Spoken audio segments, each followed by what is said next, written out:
परमेश्वर की ओर देखते हैं और परमेश्वर को बोलते हैं, परमेश्वर अपने हेवन को मेरे लिए ओपन कर दे, मेरे परिवार के ऊपर अपना स्वर्ग खोल दे परमेश्वर, मेरे बिजनेस के ऊपर अपना स्वर्ग खोल, मेरी सेवकाई के ऊपर स्वर्ग खोल। मेरी सेवकाई उस सेवकाई की तरह फलवंत क्यों नहीं है? और हम बाइबल को भूल जाते हैं कि बाइबल में कभी भी अपने आप स्वर्ग नहीं खुला।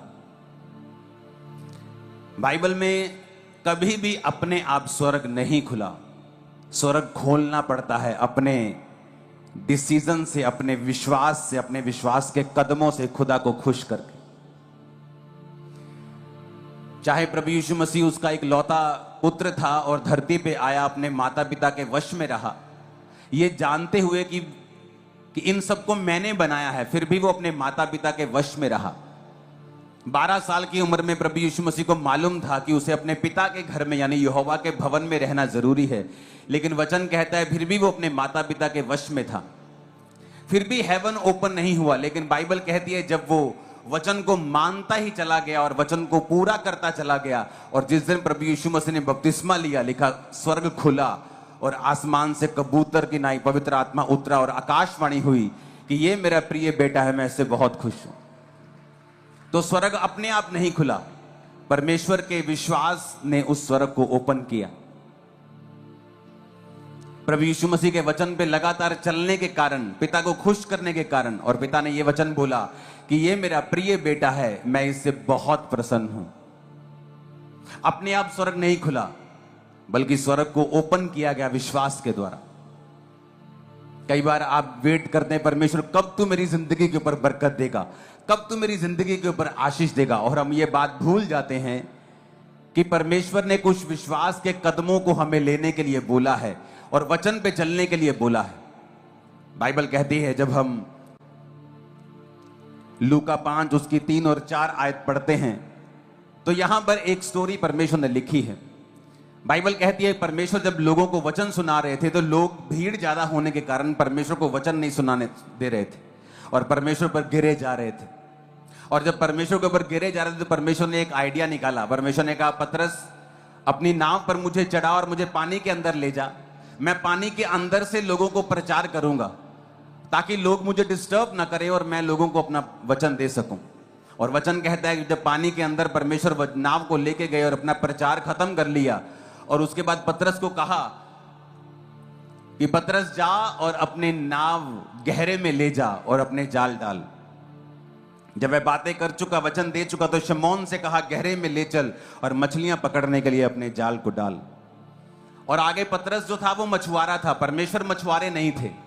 मछुआरों को मालूम होता है कौन सी मछली कहां पर है, किस टाइम पकड़ी जाएगी, सुबह के रात को, उनको सब पता होता है। लेकिन वचन ये कहता है कि प्रभु यीशु मसीह ने कहा गहरे में जाल डाल। कई बार जहां आप होते हैं अपनी लाइफ में और परमेश्वर की ओर देखते हैं, परमेश्वर कब तू मुझे ब्रेक थ्रू देगा, कब तू मेरी सेवकाई में वो ब्रेक थ्रू देगा, कब तू मेरे फाइनेंस में एक मोड़ मुझे देगा, कब तू मुझे बरकत देगा, कब तू मुझे अगले लेवल पे लेके जाएगा। और ये कभी भी पॉसिबल नहीं होता जब तक आप विश्वास के कदमों को नहीं उठाएंगे, क्योंकि ये परमेश्वर की जिम्मेवारी नहीं है आपको अगले लेवल पे लेके जाना। उसने आपके लिए व्यवस्था ठहराई है, अगर आप उस व्यवस्था को, उस वचन को मानेंगे, अपने आप, चाहे आपका फाइनेंस हो, आपकी सेवकाई हो, आपकी लाइफ हो, आप खुद ब खुद अगले लेवल पे जा सकते हैं। वचन आपको ये ताकत देता है। इसीलिए बाइबल में लिखा है, जब आप होशे 4 उसकी 6 आयत को पढ़ते हैं, कहता मेरी ज्ञान न होने की वजह से मेरी प्रजा नष्ट हो गई। तूने मेरे ज्ञान को तुच्छ जाना, इसलिए मैंने तुझे अपना याजक रहने के लिए मैं अयोग्य ठहराऊंगा। परमेश्वर कहता शैतान की वजह से प्रजा नाश नहीं हो रही। आज लोगों की जिंदगियों से शैतान जाता नहीं। क्यों नहीं जाता? क्योंकि वो शैतान को महिमा देते हैं। ओ ये दुष्ट आत्मा मेरे जीवन में 20 साल से है, ओ ये जादू टोना मेरे जीवन में 10 साल पहले का है। क्रिश्चियन होने के बावजूद भी परमेश्वर ने बाइबल में एक भी जगह नहीं लिखा कि शैतान की वजह से मेरी प्रजा नाश हो गई। जब भी उसने यह लिखा कि मेरी प्रजा नाश हो गई, कहता ज्ञान ना होने की वजह से। वचन में लिखा है कि धार्मिकता के लिए मन से विश्वास किया जाता है और उद्धार के लिए मुंह से अंगीकार किया जाता है।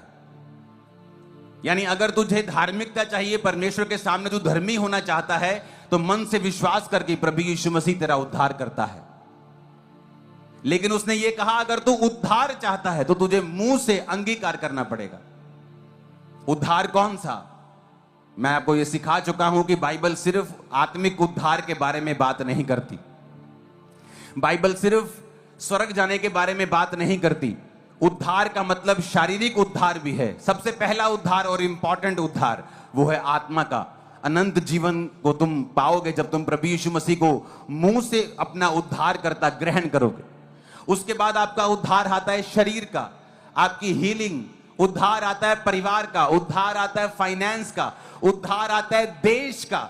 देश का भी उद्धार बाइबल में लिखा हुआ है। उद्धार को जब आप इब्रानी भाषा में, यूनानी भाषा में पढ़ते हैं, तो जब वचन ये कहता है कि अगर तुझे छुटकारा चाहिए, उद्धार चाहिए, तो मुंह से क्या करना पड़ेगा? अंगीकार करना पड़ेगा। तुम्हारा ये इंपॉर्टेंट है कि वचन इंपॉर्टेंट है इस समय? कितने मेरी बात को समझ रहे हैं?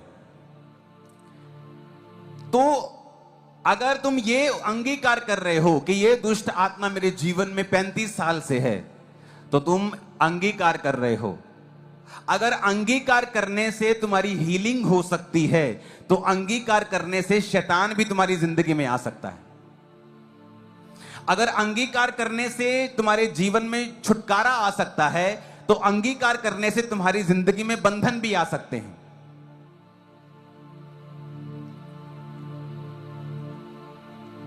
तो अंगीकार क्या करना है? वो जो तुम देख रहे हो। इसलिए आदम और हवा बेवकूफ बन गए। शैतान ने कहा देखो, उन्होंने अपनी आंखों से देखा फल वाकई में बहुत सुंदर था खाने के लिए। या वो ये सोचते कि परमेश्वर ने हमें क्या कहा है, जो हमें परमेश्वर ने कहा है वो सच है, जो हम देख रहे हैं, जो दिखाया जा रहा है, जो हम फील कर रहे हैं वो गलत है। क्योंकि फीलिंग्स हमेशा शैतानी होती, शारीरिक होती, परमेश्वर की ओर जाने से रोकती हैं। जो फीलिंग्स होती हैं, भावनाएं होती हैं। इसलिए बाइबल कहती है हर एक भावना को वचन से कैद करके ही तुम परमेश्वर में गहरे में जा सकते हो। जब परमेश्वर ने कहा पतरस गहरे में जा, तो परमेश्वर आपसे भी बात कर रहा है कि अगर तू ज्ञान की गहराई में जाएगा तो मैं तुझे वो आशीष दूंगा जो नॉर्मल नहीं होगी। अगर आप परमेश्वर के भवन को देखेंगे, जब पुराने नियम का भवन होता था तो उसमें 3 स्टेप होते थे। एक बाहर का कोर्ट, जहां पर हाथों और पांवों को धोते थे, यानी अपने गुनाहों को माफ करना। फिर अंदर का पवित्र स्थान। अंदर के पवित्र स्थान के बाद तीसरी फोटो आती थी, तीसरी जगह आती थी परम पवित्र स्थान। जो परम पवित्र स्थान आप अपनी स्क्रीन के सज्जे हाथ देख रहे हो, इस वाचा के संदूक में परमेश्वर ने मन्ना रखने को भी बोला था। लेकिन अगर आप उससे पीछे की जगह पे जाओगे तो वहां भेंट की रोटियां पड़ी होती थी पवित्र स्थान में। तो 2 तरह का खाना पड़ा है, एक रोटी पड़ी है और अंदर एक मन्ना पड़ा है। रोटी जानी जो आपने बनाई है, मन्ना जानी जो परमेश्वर ने बरसाया है। एक क्रिश्चियन 2 तरह की जिंदगी जी सकता है। आप रेगुलर से क्रिश्चियन हैं, कभी प्रेयर कर ली, कभी छोड़ दी, कभी गहरे में चले गए, कभी पार्टी में चले गए, कभी चर्च चले गए। आप एक अच्छे से क्रिश्चियन हैं, गुड से क्रिश्चियन हैं, यानी अभी आप परम पवित्र स्थान में नहीं पहुंचे हैं। परम पवित्र स्थान में जो चीज थी वो मन्ना था।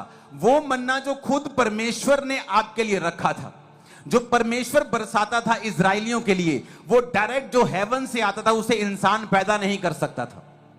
कई बार आप अपनी लाइफ में देखते हो और बोलते हो परमेश्वर मुझे वो चाहिए जो किसी के पास नहीं हो, मुझे ऐसी बरकत चाहिए जो मेरे परिवार में कभी नहीं आई, मुझे ऐसे गरीबी के बंधन तोड़ने हैं जो मेरे परिवार ने कभी नहीं देखे टूटे हुए।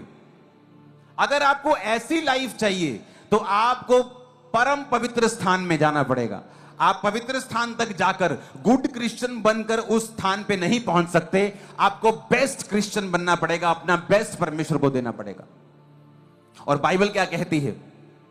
वहां पर जब जाया जाता था, इब्रानियों 9 जब आप पढ़ते हैं 1 से 4 और 6 से 8, मैं 6 से 8 पढ़ूंगा। ये वस्तुएं इस रीति से तैयार हो चुकी, उस पहले तंबू में याजक हर समय प्रवेश करके सेवा के कार्य संपन्न करते हैं, परंतु दूसरे में यानी परम पवित्र स्थान में केवल महायाजक वर्ष भर में एक ही बार जाता है और बिना लहू लिए नहीं जाता। जो परम पवित्र स्थान होता था वहां महायाजक साल में एक बार ही जाता था और लहू लिए बिना नहीं जाता था।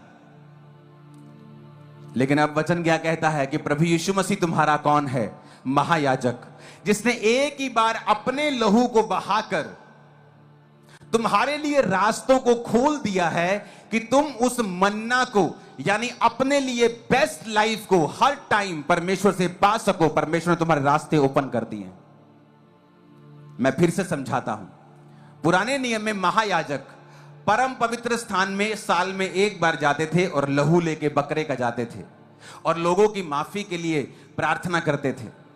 लेकिन जब प्रभु यीशु मसीह मारे गए और जब मरियम उसे टच कर रही थी, परमेश्वर ने कहा मैं पिता के पास नहीं गया, अभी मुझे मत छू। तो परमेश्वर के कहने का मतलब यह था कि मैं महायाजक के रूप में पिता के पास जाऊंगा, बैलों और बकरों के लहू को लेके नहीं, अपने लहू को लेके। क्यों?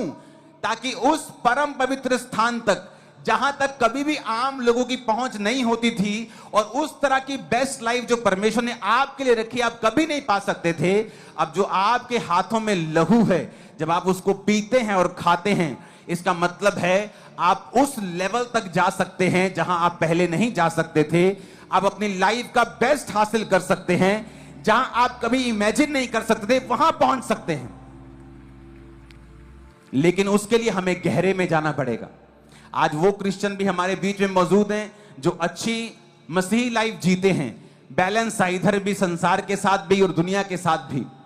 लेकिन ऐसी क्रिश्चियन लाइफ जो 100% फ्रूटफुल है, जो फ्रीडम की ओर लेके जाती है, जो छुटकारे की ओर लेके जाती है, बड़ा छुटकारा आपके परिवार का, लाइफ का, फाइनेंस का, मिनिस्ट्री के फाइनेंस में, वो पॉसिबल नहीं है अगर आप गहराई तक नहीं जाएंगे, अगर आप उस मन्ने तक नहीं पहुंचेंगे जो परमेश्वर आपके लिए बरसाता है। और उस गहराई तक जाने के लिए आपको सेक्रीफाइस करने पड़ेंगे बहुत सारे। आप वो नहीं कर सकते जो लोग कर सकते हैं। आपकी प्रार्थना का समय, और सबसे बड़ी बात क्या है, जब आप गहराई में जाने की कोशिश करते हैं, जब आप उस स्थान पे जाने की कोशिश करते हैं जहां हर एक क्रिश्चियन नहीं पहुंच पाता, तो लोग आप पर तरह तरह के ताने कसते हैं। एलिया ने क्या कहा? अलीशा ने कहता जा, छड़ी लेके मेरी जा और रास्ते में किसी को नमस्कार नहीं करना, और कोई तुझे नमस्कार करे तो किसी का जवाब नहीं देना, बस ये छड़ी लेके जा और मुर्दा लड़के के ऊपर रख दे छड़ी और वो जी उठेगा। अब वो रास्ते में जा रहा है, उसे लगा ये तो बड़ी घमंड वाली बात होगी, लोग तो मुझे घमंडी कहेंगे कि मैं किसी को हेलो नहीं, किसी को जय मसीह नहीं कह रहा हूं। क्योंकि जैसे लोगों ने लाठी देखी अलीशा की गेहजी के पास, तो सबको लगा कि भाभी वाह कहां जा रहा है गेहजी, होर जी जय मसीह संत जी। और संत जी सबको जय मसीह का जवाब देने लगे, सबके पास हाल चाल पूछने लगे, बैठने लगे कि इसलिए कोई मुझे घमंडी ना कहे। परमेश्वर चाहे तुम्हारे जीवन से मसा उतर जाए, तुम्हारे जीवन से फोकस हट जाए, वो तुम्हें मंजूर है, लेकिन कोई तुम्हें कुछ कहे नहीं। क्यों? क्योंकि जब ये सेवकाई की शुरुआत हुई तो मुझे बहुत सारे मैसेजेस आते थे कि हम 10 पास्टर यहां इकट्ठे हो रहे हैं, आप आए। एक दो बार मैं कहा तो वहां पे लड़ाइयां होती थी, ओए तू मेरे बंदे वहां कैसे ले गया, और तू तेरे बंदे मेरे बंदे तेरी चर्च में, ऐसी बातें वहां पे होती थी और परमेश्वर को यह पसंद नहीं था। मैंने कहा अगर मुझे वो चाहिए जो गहरे में है, अगर मुझे वो चाहिए जिससे मैं अलग दिखूंगा, अगर मुझे वो चाहिए जो यूनिक होगा, जो पहले कभी नहीं हुआ होगा, तो मुझे एक ऐसा फोकस रखना पड़ेगा जो चाहे मुझे अलग अलग तरह के नाम दे जाए, लोग मेरी बदनामी करें, लेकिन मैं उस फोकस को छोड़ूंगा नहीं। क्या हुआ? मैंने अपने आप को अलग किया। मेरी प्रार्थना का समय, बाइबल का समय, वर्शिप का समय, हर एक चीज का एक समय था। उस समय पर मैं बैठता था, सेवा करने का एक समय था, फालतू चीजें के लिए कोई समय नहीं था, पूरा 100% फोकस परमेश्वर के ऊपर था। फिर आप जानते क्या हुआ? वो हुआ जो पहले कभी नहीं हुआ था। आप मेरी बात समझ रहे कि नहीं? अब मुझे बताने की जरूरत नहीं क्या क्या हुआ, ये दुनिया आप जानती है। लेकिन उसकी स्टार्टिंग कैसे हुई? क्या आज मैं पास्टर्स से नहीं मिलता हूं? मैं मिलता हूं, बहुत से पास्टर्स की चर्चिस को बना रहा हूं, बहुत से पास्टर्स की हेल्प कर रहा हूं, बहुत से पास्टर्स के साथ मेरे अच्छे संबंध हैं अभी। लेकिन उस समय अगर मैं ऐसे संबंधों को अपनी आत्मिकता के प्राइस के ऊपर बनाने की कोशिश करता तो आज मैं वहीं होता जहां वो हैं। मैं किसी की हेल्प ना कर पाता, किसी के साथ ना जा पाता, आज इतने बड़े बड़े कार्य मैं नहीं कर पाता। तो कई बार जब परमेश्वर आपको फोकस रखने के लिए बोलता है तो लोग आपको बोलेंगे, ले अभी तू तो लागी हो गया, तू आंदा ही नहीं। आपके दोस्त आपसे नाराज होंगे, आपका परिवार नाराज होगा, आपके रिश्तेदार नाराज होंगे। पर आपको यह डिसाइड करना है कि आपको क्या वो चाहिए, कि जो बंधन आपके परिवार में सालों से है, जो गरीबी का, जो बीमारी आपको सालों से नहीं छोड़ के जा रही, क्या वो रिश्तेदार, क्या वो दोस्त आपको उस बीमारी से आजाद कर सकते हैं? नहीं। क्या वो आपको छुटकारा दे सकते हैं? नहीं। तो फिर क्यों उन लोगों की परवाह करना और क्यों नहीं अपने फोकस को 100% लगा के रखना? जब गेहजी को पसंद तो नहीं आया कि यार सभी को जय मसीह नहीं बोलूंगा, सबको ये बोलूंगा नहीं, तो लोग तो नाराज हो जाएंगे। लेकिन जब लोगों को खुश करता करता नीचे लड़के के पास पहुंचा तो कोई रिजल्ट नहीं था।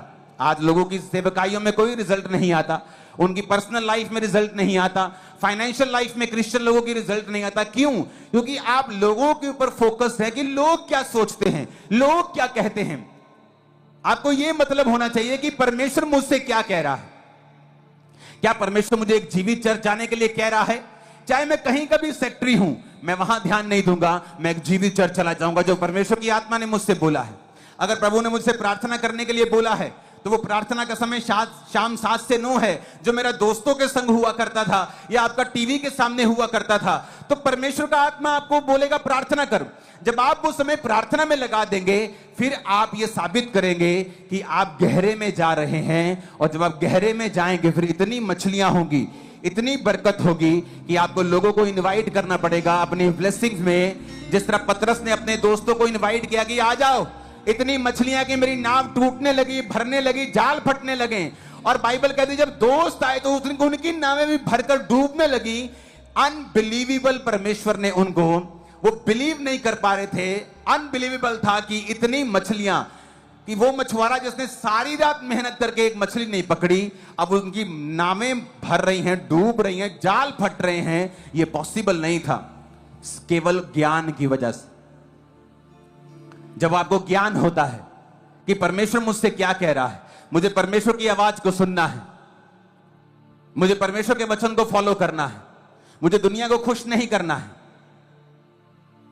क्योंकि जब आप दुनिया को खुश नहीं करेंगे तो दुनिया आपका अलग अलग नाम रखेगी, पर डोंट वरी, वो आपके जैसा कभी नहीं बन पाएगी। ऊपर जाता ही आपको हाईएस्ट लेवल पे जाता ही देखेगी।